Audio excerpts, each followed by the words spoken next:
अगर तुम चाहते हो ना कि बंदी तुम्हारे बारे में सोचे 5 मिनट के लिए नहीं, ना ही 1 घंटे के लिए, बल्कि रोज एंड हर रोज बार बार तुम्हारे बारे में सोचे, तो एक चीज क्लियर कर लेते हैं, वो उस बंदे के बारे में नहीं सोचती जो कॉन्स्टेंटली कंप्लीटली उसकी जिंदगी में घुसा हुआ है, उसके लिए अवेलेबल है। वो उस बंदे के बारे में नहीं सोचती, वो ऐसे बंदे के बारे में सोचती है जो एक मेंटल टेंशन क्रिएट करता है उसके लिए। टेंशन, समझ रहे हो? टेंशन। मैं ये नहीं बोल रहा कि कंफ्यूजन क्रिएट करो उसकी जिंदगी में, मैं ये बोल रहा हूं कि तुम क्यूरियोसिटी डेवलप करो उसकी जिंदगी में। अट्रैक्शन देखो तब बिल्ड नहीं होता जब तुम बंदी के साथ बात कर रहे हो, अट्रैक्शन तब बिल्ड होता है जब वो अकेली है एंड अकेली तुम्हारे बारे में वो सोच रही है, तब जाके उसके मन में, दिमाग में अट्रैक्शन बिल्ड होता है, तुम्हारे जिंदगी में वो आना चाहती है, तब जाके ये सारी चीजें होती है। समझ रहे हो? एंड इसको समझने के लिए हमें 2 साइकोलॉजिकल कीज को समझना बहुत ज्यादा जरूरी है, एंड आज हम इस वीडियो में इसी बारे में चर्चा करेंगे। कंटिन्यू करने से पहले एक बात सुन लो मेरी, अगर तुम्हारी लाइफ में बंदी है, तुम उससे बात भी कर रहे हो, वो तुम्हें पसंद भी करती है, लेकिन जब बात आती है तुम्हें चूज करने की, तुम्हें एज अ उसका मैन सिलेक्ट करने की, तब वो पीछे हट जाती है। तब वो बोलती है यार मुझे पता नहीं है, मैं कंफ्यूज हूँ, मुझे समझ नहीं आ रहा क्या करना चाहिए, मुझे टाइम चाहिए।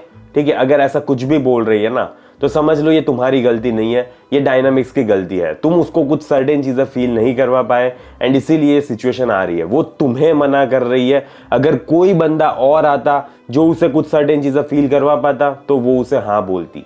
वो तुम्हें आज ना इसीलिए बोल रही है क्योंकि तुम उसको वो सर्टेन चीजें फील नहीं करवा पाए, एंड तुम्हें वो कैसे सर्टेन चीजें फील करवानी है इसके बारे में मैंने पूरा कोर्स बनाया हुआ है जिसका नाम है she likes you but won't choose you, the power shift. And मैं तुम्हें उसमें डिटेल में बताऊंगा कि कैसे अपने पावर को शिफ्ट करना है, कैसे क्या सर्टेन चीजें करनी है जिसकी वजह से उसको अट्रैक्शन फील होगा, जिसकी वजह से वो तुम्हारी लाइफ में आना चाहेगी एंड तुम्हें एज अ मैन सिलेक्ट करेगी। ठीक है, तो ये सारी चीजें मैंने डिटेल में एक्सप्लेन की हुई है, एंड अभी लिमिटेड टाइम के लिए जस्ट लॉन्चिंग की वजह से मैं तुम्हें डिस्काउंट दे रहा हूं, एंड बहुत ज्यादा डिस्काउंट दे रहा हूं, सिर्फ 999 में तुम्हें दे रहा हूं मैं। एंड थोड़े टाइम बाद में इसकी प्राइस बढ़ जाएगी, तो मुझे मत बोलना कि फिर मैंने लिया नहीं ये वो। तो अगर तुम्हें चाहिए तो ले लो, तुम्हें लिंक कमेंट में पिन कर दूंगा। एंड अगर तुम्हें दूसरा कोर्स चेकआउट करना है कि कैसे बंदी को डेट पे ले जाना है, कैसे टेक्स्ट के थ्रू बंदी को डेट पे ले जाना है, तो उसकी भी लिंक तुम्हें कमेंट में पिन मिल जाएगी। तो चलो वीडियो को कंटिन्यू करते हैं। की 1, अनसर्टेनिटी। अनसर्टेनिटी का मतलब ये नहीं होता कि तुम बंदी के साथ टॉक्सिक गेम्स प्ले करोगे। इसका मतलब ये होता है कि उसको तुम्हारे बारे में सारी तरह की चीजें पता ना हो, तुम्हारे बारे में इसको कंप्लीटली सारी क्लैरिटी ना हो। इसे कहते हैं हम अनसर्टेनिटी। उसे तो सोचनी चाहिए कि इस बंदे को आखिरकार क्या चाहिए मेरे पास से, ये बंदा मुझे पसंद कर रहा है या नहीं कर रहा, इसको रियली में मैं अपनी लाइफ में चाहिए या नहीं चाहिए, ये मुझे आज मैसेज करेगा या नहीं करेगा, ये मुझसे कल मिलेगा या नहीं मिलेगा, ये मुझे डेट के लिए पूछेगा या नहीं पूछेगा। ये सारे क्वेश्चन से लड़की जब बार बार तुम्हारे बारे में सोचती है, क्योंकि उसको क्लैरिटी नहीं है, उसको पता नहीं है कि तुम्हारा नेक्स्ट मूव क्या होगा, तुम उसे पसंद कर भी रहे हो या नहीं कर रहे, ये सारी चीजों के बारे में उसको क्लैरिटी नहीं है। तुम एक पल तो उसको हंसाते हो एंड दूसरे ही पल ऐसा बिहेव करते हो कि जैसे वो कुछ एग्जिस्ट ही नहीं करती तुम्हारी लाइफ में।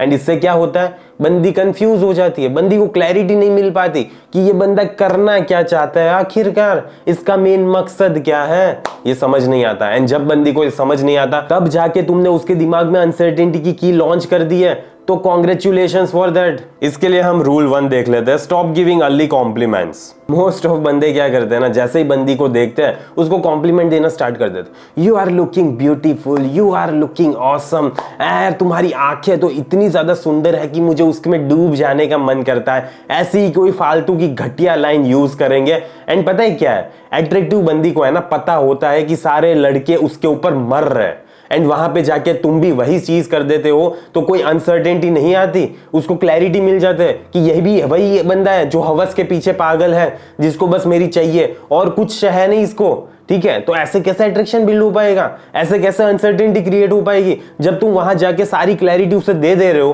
तब कैसे वो तुम्हारी जिंदगी में आना चाहेगी? समझ रहे हो? तो देखो, स्टार्टिंग में नहीं बताना है, स्टार्टिंग में कुछ फायदा नहीं है बता के, बताना है लेकिन थोड़ा टाइम लो, थोड़ा जानो, थोड़ा समझो एंड फिर बताना बंदी को। सेकंड रूल आ जाता है, after meeting her don't talk about meeting again. यहीं पे 90% लोग भसड़ मचा देते हैं। वो क्या करते हैं ना, जैसी डेट खत्म हुई, अरे यार मुझे तेरे साथ इतना ज्यादा मजा आया ना, इतनी ज्यादा अच्छी बंदी हो तुम, इतना ज्यादा अच्छा फील हुआ, अब हम अगली डेट कब करेंगे?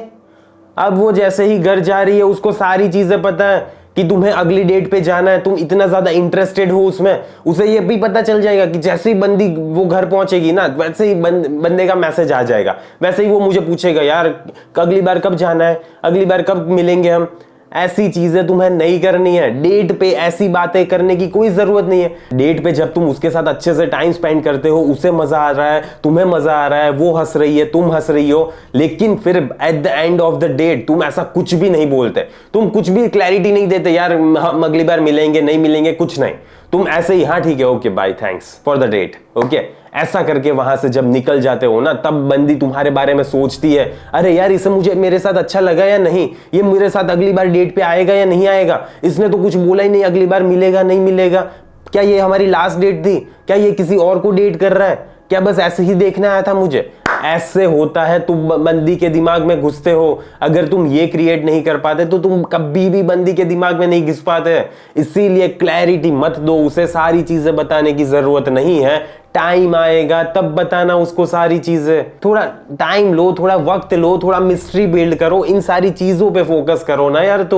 क्यों तुम्हें सारी चीजें क्लैरिटी देते नहीं है इतनी ज्यादा अच्छी। मुझे पता है तुम्हारे माँ बाप ने तुम्हें सिखाया है कि बेटा तुम्हें अगर पसंद है ना तो बोल देना उसे, पर ऐसे काम नहीं करता, ऐसे साइकोलॉजी ट्रिगर नहीं होती, ऐसे वो तुम्हारे बारे में नहीं सोचती, एंड यही आती है सबसे बड़ी दिक्कत। एंड इसीलिए प्लीज केमिस्ट्री को किल मत करो ब्रो, प्लीज मत करो, मैं तुम्हें हाथ जोड़ता हूं। रूल 3 आ जाता है, don't ask for anything. Modern बंदे ये चीज रियलाइज ही नहीं कर पाते। वो बंदी को बोल देते यार मुझे तुम्हारा इंस्टाग्राम आईडी दो, तुम्हारा मुझे नंबर दो, तुम मुझे ये दे दो, तुम मुझे वो दे दो, तुम मुझे अपनी पिक सेंड करो, मुझे अच्छी लग रही हो तुम तो मुझे एक पिक तो सेंड कर सकती हो ना यार, अगली बार हम डेट पे जाएंगे या नहीं जाएंगे प्लीज मुझे बताओ, मुझे प्रिपरेशन करनी है, मुझे रियली में अच्छे कपड़े पहनने हैं, मैं कौन से कपड़े पहन के आऊं।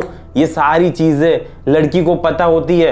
लड़की को है ना सभी लोग अटेंशन देना चाहते हैं, वैलिडेशन देना चाहते हैं, एंड वहां पे तुम भी उसको जब भर भर के देते हो तब उसे भी लगता है कि ये बंदा भी मेरे पास से कुछ ना कुछ चाह रहा है, ये भी कुछ डिफरेंट नहीं है। लेकिन जब ऐसी सिचुएशन तुम क्रिएट करते हो, जब तुम बंदी के पास से कुछ नहीं मांगते, कुछ भी नहीं मांगते, तब लड़की के दिमाग में क्या क्रिएट होता है ना कि अरे यार ये बंदा मुझसे क्यों नहीं मांग रहा, सारे लोग मुझसे मांगते हैं मेरा फोन नंबर, मेरा फोटो दे दे, या फिर मेरी लाइफ में आ जा, या फिर डेट पे चल मेरे साथ। लेकिन जब तुम ये सारी चीजें नहीं मांगते, इतना ज्यादा अटेंशन नहीं मांगते उसके पास से, तब उसके दिमाग में ये चीज क्रिएट होती है अरे यार ये मुझे पसंद कर रहा है या नहीं कर रहा, क्या हो रहा है, ये ऐसे बिहेव क्यों कर रहा है, बाकी सारे मैन तो मुझे इतना अटेंशन, इतना वैलिडेशन, इतनी सारी चीजें भर भर के दे रहे थे, लेकिन ये मुझे तो कुछ दे ही नहीं रहा। तो ऐसे आते हो तुम लड़की के दिमाग में, ऐसे होता है, वो तुम्हारे बारे में सोचती है, ये सारी चीजें तुम्हें क्रिएट करनी पड़ती है। रूल 4 आ जाता है, डोंट बी ऑलवेज अवेलेबल। एक बिगेस्ट मिथ है कि हम सबको लगता है कि अगर हम बंदी के साथ बात नहीं करेंगे ना तो वो हमें छोड़ के चली जाएगी किसी और बंदे के साथ जो उसको टाइम, अटेंशन एंड वैलिडेशन दे रहा है।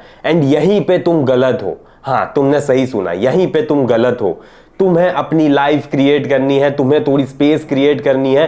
कभी कभी ऐसा भी टाइम आना चाहिए कि तुम पूरे दिन उससे बात नहीं कर पा रहे, ऐसा हफ्ते में 2-3 बार हो रहा है, क्योंकि तब जाके वो तुम्हारे बारे में सोचती है अरे यार वो क्या कर रहा होगा, आज उसने मुझे मैसेज नहीं किया, आज उसने मुझे कॉल नहीं किया, पता नहीं क्या कर रहा होगा, वो किसके साथ बात कर रहा होगा, ऐसे तो मुझे बताया भी नहीं, क्या हो रहा होगा। समझ रहे हो, लड़की को क्लैरिटी नहीं मिली ना। एंड हमारा मेन मकसद क्या है, लड़की को क्लैरिटी नहीं मिलनी चाहिए। क्यों नहीं मिलनी चाहिए? क्योंकि तब जाके लड़की के दिमाग में क्यूरियोसिटी बिल्ड होती है, तब लड़की तुम्हारे बारे में सोचती है। एंड जब तुम उसकी लाइफ में पूरा का पूरा घुसे रहते हो ना, तब वो तुम्हारे बारे में सोचने का टाइम ही नहीं मिलता उसे। कैसे मिलेगा टाइम? अगर तुम घंटों घंटों उसके साथ बात करते रहोगे, कभी अनअवेलेबल होंगे ही नहीं, तो कैसे वो तुम्हारे बारे में सोच पाएगी? अट्रैक्शन तब बिल्ड नहीं होता जब तुम उसके साथ बात कर रहे हो, वो तब बिल्ड होता है जब तुम उसके साथ बात नहीं कर रहे हैं एंड वो तुम्हारे बारे में सोच रही है। तो सोचने का समय तो दे दो उसे। अगर तुम सोचने का समय नहीं दोगे तो वो कैसे तुम्हें मिस करेगी, कैसे तुम्हारी याद में डूबी रहेगी? समझ रहे हो तुम? तो प्लीज समय दो उसे, डिस्टेंस दो थोड़ा। अब की 2 आ जाती है, ब्रेक हर एक्सपेक्टेशंस। अब होता क्या है ना, हम ह्यूमंस को क्या है ना, एक पैटर्न चाहिए। ये बंदा अगर मुझे मॉर्निंग में कॉल कर रहा है, मैसेज कर रहा है, तो हर रोज मॉर्निंग में कॉल करता जाएगा। वही पैटर्न तुम्हें तोड़नी है। अगर तुम उसको रोज मैसेज करते हो तो एक दिन मैसेज नहीं करना है, पैटर्न टूट गई। अगर तुम रोज उसके लिए अवेलेबल होते हो तो 2-3 बार अवेलेबल नहीं होना है, पैटर्न टूट गई।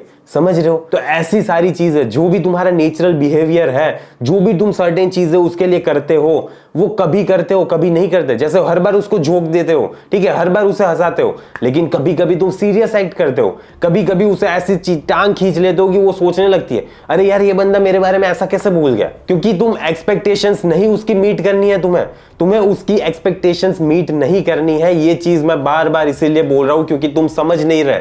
तुम एक्सपेक्टेशंस फुलफिल करने के पीछे इतने भागने लगते हो कि तुम सारी चीजें करते हो बंदी के लिए, लेकिन ये पैटर्न को ब्रेक करना है तुम्हें। ये चीज अपने दिमाग में याद रखना। सो बेसिकली करना क्या है ना, जो भी वो एक्सपेक्ट करती है ना, सारी एक्सपेक्टेशंस को तोड़ दो। अगर तुम बहुत जल्दी उसको टेक्स्ट कर देते हो तो कभी कभी बहुत टाइम लगाओ टेक्स्ट का रिप्लाई करने में, ठीक है। अगर तुम उसको हफ्ते में 2 बार डेट पे ले जाते हो तो कभी कभी 1 हफ्ते तक दिखो ही मत उसे। हाँ, ऐसे होती है अनसर्टेनिटी ब्रेक, ऐसे होती है लड़की के दिमाग में क्यूरियोसिटी बिल्ड, ऐसे होती है लड़की की एक्सपेक्टेशंस कभी भी फुलफिल नहीं। तो क्या होता है ना, वो तुम्हारे बारे में एक सर्टेन कैटेगरी में तुम्हें डाल नहीं सकती। ये बंदा जोक करता है, नहीं, ये कभी कभी तो मुझे रुला भी देता है, ये कभी कभी मुझे तो ऐसा भी बोल देता है जैसा मैंने कभी एक्सपेक्ट भी नहीं किया हो, ये कभी कभी इतना ज्यादा डायरेक्ट हो जाता है, कभी कभी इतना ज्यादा इनडायरेक्ट हो जाता है, कभी कभी इतना ज्यादा मुझे हंसाता है, कभी कभी पता नहीं क्या, इतना ऐसे कैसे, क्या ऐसा होता है। लड़की समझ ही नहीं पाती। लड़की तुम्हें कोई एक फिक्स कैटेगरी में ना डाल नहीं सकती। एंड जब लड़की तुम्हें कोई भी तरह की फिक्स कैटेगरी में नहीं डाल सकती तो कॉन्ग्रेचुलेशंस, क्योंकि तुम अब बन गए हो अनप्रिडिक्टेबल मैन। अभी तक क्या हो रहा था ना, तुम प्रिडिक्टेबल थे, सारे मूव्स तुम्हारे लड़की को पता थे, लेकिन अब ऐसा नहीं होगा। अब लड़की को कुछ नहीं पता कि तुम क्या करोगे क्या नहीं करोगे, तुम उसे पसंद करते हो नहीं करते, तुम उसे टेक्स्ट करोगे नहीं करोगे, मैसेज करोगे नहीं करोगे, उसको कल देखोगे या नहीं देखोगे, प्यार से देखोगे या इग्नोर कर दोगे, उसे कुछ नहीं पता। समझ रहे हो? एंड ऐसे तुम्हें अनप्रिडिक्टेबिलिटी बिल्ड करनी है ताकि वो तुम्हें कोई तरह की कैटेगरी में डाल ना दे एंड ताकि वो तुम्हारे बारे में सोच सके। तो ये चीज याद रखना क्योंकि ये बहुत ज्यादा इंपॉर्टेंट रहेगा। फाइनल मैसेज यही है कि लड़की तभी तुम्हें मिस करती है जब तुम अनसर्टेनिटी क्रिएट करते हो, जब तुम थोड़ा डिस्टेंस रखते हो, थोड़ी स्पेस क्रिएट करते हो, जब तुम अनप्रिडिक्टेबल बनते हो, जब तुम्हें उसको खोने का भी कोई डर ना हो, तब जाके लड़की तुम्हें मिस करती है। अगर तुम ये सारी चीजें नहीं कर सकते तो लड़की तुम्हें कभी भी मिस नहीं करने वाली, ना ही वो कभी तुम्हारी लाइफ में आने वाली है। क्योंकि लड़की तुम्हें बोलती होगी ना, यार मुझे तुम्हारे साथ वाइब फील नहीं हो रही, मुझे तुम्हारे साथ वो मजा नहीं आ रहा, या मैं तुम्हें बस एक फ्रेंड की तरह देख रही थी। क्यों ऐसा हो रहा है? क्योंकि तुमने एक certain type of atmosphere create कर रखा है एंड ऐसा एटमोस्फियर देते हो तो वो लड़की तुम्हें वाइब फील नहीं कर पाती। एंड जब लड़की वाइब फील नहीं करती, जब लड़की के तुम इमोशंस नहीं हिला सकते, तब तक वो तुम्हारी लाइफ में आने के लिए उछलती नहीं है। हमें उसको उछालना है, वो इतनी ज्यादा मजबूर हो जानी चाहिए तुम्हारी लाइफ में कि आएगी ही, वो गारंटीड आएगी। एंड जब तुम ये सारे इमोशंस उसके ट्रिगर करके रख सकते हो ना, तब लड़की तुम्हारी लाइफ में आती ही है। अब यही है कि तुम्हें पता नहीं चल रहा एंड तुम अभी भी समझ नहीं पा रहे कि ये सारी चीजें कैसे क्रिएट करनी है। मैंने बहुत ज्यादा अच्छे से बता दी है, तो मुझे आशा है कि इस वीडियो को तुम इंप्लीमेंट करोगे, क्योंकि अगर इंप्लीमेंट नहीं कर पाओगे ना तो जस्ट फ्रेंड्स बन के फिर रहते रहना उसके साथ एंड मिसिंग वाला फैक्टर कभी भी नहीं आने वाला उसकी लाइफ में। तो मुझे आशा है कि आज के वीडियो से तुम्हें कुछ जानने को, सीखने को, समझने को मिला होगा। इस वीडियो को यहीं पे समाप्त करते हैं, जल्दी मिलेंगे अगले वीडियो में। अंटिल देन बाय बाय, सी या।